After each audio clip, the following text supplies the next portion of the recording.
If you're anything like me, growing up, you probably hated reading books, and for good reason. They're boring. Almost like every book in school had no real meaning, no real applicability to your life.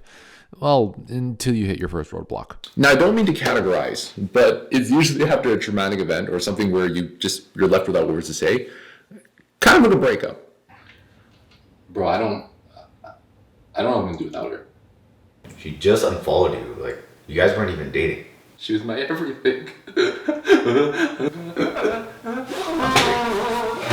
Books are an invaluable resource for you, especially when you're looking to really boost your confidence, but also find some answers that you can't really find anywhere else. It's almost like having an expert in the palm of your hand. So here are the books that boosted my confidence. Book number 1, The Motivation Manifesto by Brendon Burchard.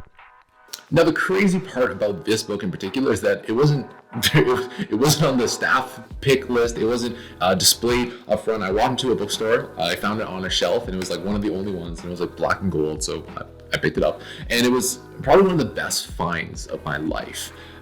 This book I've read 6 to 7 times throughout the year, and I've always picked it up, especially when I need to find some answers. But the cool thing about this is that Brendon in this book, it's not just about motivation. It's about turning your motivation, or really using your motivation to find something like your purpose and meaning towards it. The Motivation Manifesto is divided into 9 declarations. Here are some titles of those chapters to get you a little interested and without me spoiling any details. We shall defeat our demons. We shall advance without abandon. And we shall reclaim our agenda. I absolutely adore this book. And the cool thing about this book especially is that you don't have to read it from chapter to chapter. You can actually just pick which chapters really work well for you. And because there's 9 different pieces of information that you can pick from, there's really a lot to take from this book. And I found myself going back and forth to this book, especially at different points in my life, and actually reading a passage again or reading a different paragraph or whatever. And all of a sudden, this makes more sense now than it ever did before. So definitely on my recommended list. The Motivation Manifesto by Brendon Burchard. Why, having been endowed with the courageous heart of a lion, do we live as mice? Now, the next book is one you may have already read, or maybe you have seen even in stores, and that is The Happiness Equation by Neil Pasricha. Now, if I had to be honest with you, I really don't know how I found this book. I must have just picked it up. But if I had to be honest, again, I don't read this book as often. However, there are a lot of tools, there are a lot of things that I remember deeply from this book that really stuck with me. In The Happiness Equation, Neil, as you guessed it, shows you how to find happiness in your life by not just telling you what to do, but by showing you the things that aren't making you happy right now. So one of the lessons that stuck with me the most in this book was the top 5 regrets we have when we're on our deathbed. Now, this first terrified me. It's something I think we don't think about a lot of, and I think it's something that we forget that our time is really limited. So those 5 regrets that are really made a part of this book really changed and stuck with me for a very, very long time, ever since reading it. I wish I'd have the courage to live a life true to myself, not the life others expected of me. I wish I hadn't worked so hard. I wish I had the courage to express my feelings. I wish I had stayed in touch with my friends. And lastly, I wish that I had let myself be happier. I wrote this down so many times you wouldn't even believe. And every single time, each different regret that I would have really wrote down, all of a sudden plays more precedent in my life. All of a sudden is more important in my life. And at some point, I think we do focus on one or the other. There's never just, we focus on all regrets at the same time.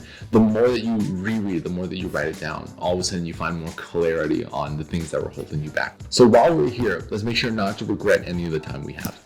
The Happiness Equation by Neil Pasricha. Be happy first. Okay, so this last book almost didn't make the cut. And the reason why I didn't make the cut, I wanted to keep this video about like self-development and whatnot, but I felt like this one was pretty important considering how much it helped and considering, I think, how overlooked this is. Boundless by Ben Greenfield. Okay, so you're probably wondering why I'm including this book, a book about health and biohacking and all this stuff about health when this video is about confidence and self-development. Well, I genuinely believe that health and confidence are linked. If your health is not good, you will not have the confidence to do much. In fact, you'll probably feel terrible most of the time.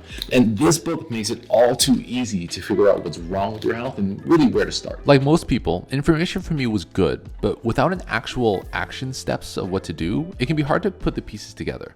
Everyone knows fast food isn't necessarily good for you, but not everyone knows how to break the cycle or what the first steps even are.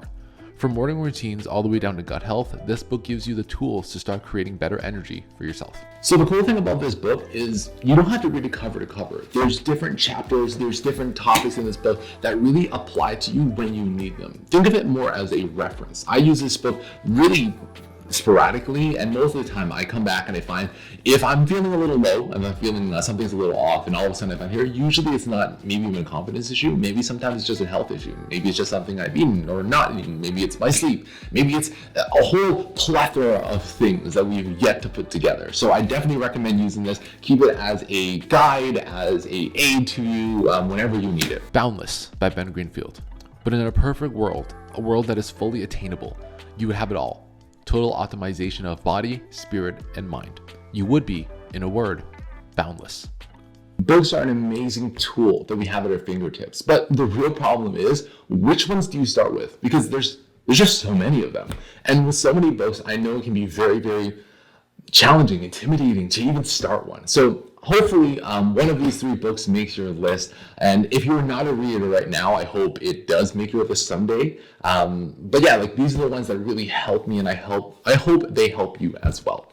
Thanks so much for watching. If you guys have any book recommendations, or if you have ones that maybe boosted your confidence, please drop them in the comments below. Otherwise, I'll see you in the next video. You want to be on camera. All right, you. Okay, here you go. Here's your show. You cool with that? Say hi. No. Okay, you're not gonna say hi. This is the reason I can't record, because this little one's running around and yipping the entire time.